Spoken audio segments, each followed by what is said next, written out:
শুনশান রাত, নিশাচর পোকামাকড় ছাড়া আশেপাশে সজাগ কেউ নেই। খুব সাবধানে কবর খুঁড়ছে এক দম্পতি। একটা লাল সুটকেসে ভরা লাশ সদ্য খোঁড়া কবরে ফেলে দিল তারা। ঘটনার আকস্মিকতার স্বামীটা এখনও কাটিয়ে উঠতে পারেনি। আর বাড়িতে লুকানো আছে সেই মৃত মানুষটার রেখে যাওয়া 10 কোটি টাকা। স্ত্রীর মনে ভয়, জানাজানি হলে তারা ফেঁসে যাবে মার্ডার কেসে। আবার এই বিশাল টাকার পেছনে যদি কোনো মাফিয়া টাফিয়া জড়িত থাকে তাহলে তাদেরও মৃত্যু নিশ্চিত। তাই দ্রুত মাটি ভরাট করতে তাড়া দিল সে। দুজনে মিলে মাটি দিয়ে গর্তটা ভরাট করে দিল। কিন্তু মাটি চাপা দিলেই কি সত্যি লুকানো যায়? একদিকে লাশের ভয়, অন্যদিকে 10 কোটি টাকার লোভ। এই দম্পতির ভাগ্যে এখন কি লেখা আছে? তাদের এই সত্যি প্রকাশ পাবে কিনা সেটা সময়ই বলে দেবে। এমন অনাকাঙ্ক্ষিত বিপদ তারা কিভাবে সামলাবে জানতে হলে আসুন শুনে আসি ভাগ্যলক্ষ্মী সিনেমার গল্পটি। সত্য গাঙ্গুলি একটা সংবাদপত্রের রিপোর্টার। স্ত্রী কাবেরী একটা স্কুলে চাকরি করত। সম্ভবত চাকরিটা আর নেই। সত্যর স্যালারি খুব একটা বেশি না। সঞ্চয় যা ছিল ছেলেকে বাইরের স্কুলে ভর্তি করাতে গিয়েই সব শেষ। তার উপরে বইয়ের এটা সেটা আবদারে বিরক্তির শেষ নেই। তার চেয়েও বেশি বিরক্ত লাগে প্রতিদিন টোস্ট আর ডিম পোস্ট খেতে।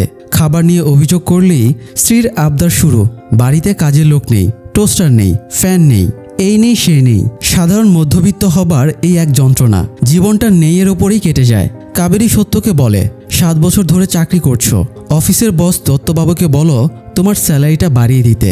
সত্য জানে তাদের পত্রিকার বর্তমান অবস্থা বেশ খারাপ যাচ্ছে। দত্তবাবুকে স্যালারি বাড়ানোর কথা বলে লাভ হবে না।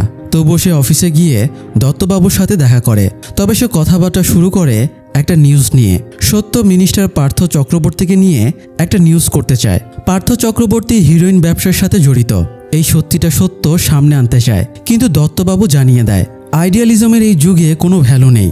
এখন পত্রিকা চলে রাজনৈতিক ফান্ডে। তাই যখন যে ক্ষমতায় থাকবে তাকে তৈলমর্দন করতে হবে, না হলে টিকে থাকা যাবে না।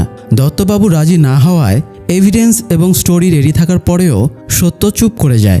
উঠে যাবার আগে সে সাহস করে নিজের স্যালারিটা বাড়ানোর ব্যাপারে বলেই ফেলে। কিন্তু দত্ত তাকে দু কথা শুনিয়ে দেয় আর বলে সে যেন স্যালারি বাড়ানোর কথা আর মুখে না আনে।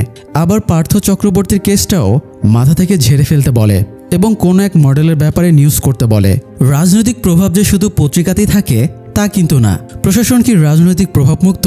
এই যেমন পুলিশ অফিসার অভিজিৎ রাস্তায় রেড দিয়ে জাম্বো নামের এক স্মাগলারকে গ্রেপ্তার করে। অভিজিতের কাছে ইনফরমেশন ছিল জাম্বো হিরোইন বিক্রির 20 কোটি টাকা নিয়ে ফিরছে। টাকাগুলো 10 কোটি করে দুটো সুটকেসে ভরা ছিল। কিন্তু জাম্বোর কাছ থেকে শুধু একটা সুটকেসই উদ্ধার করা যায়। বাকি 10 কোটির সুটকেসটা কোথায় সেটা জানার জন্য সে জাম্বোকে লকআপে এনে টর্চার শুরু করে। জাম্বো রানাদানা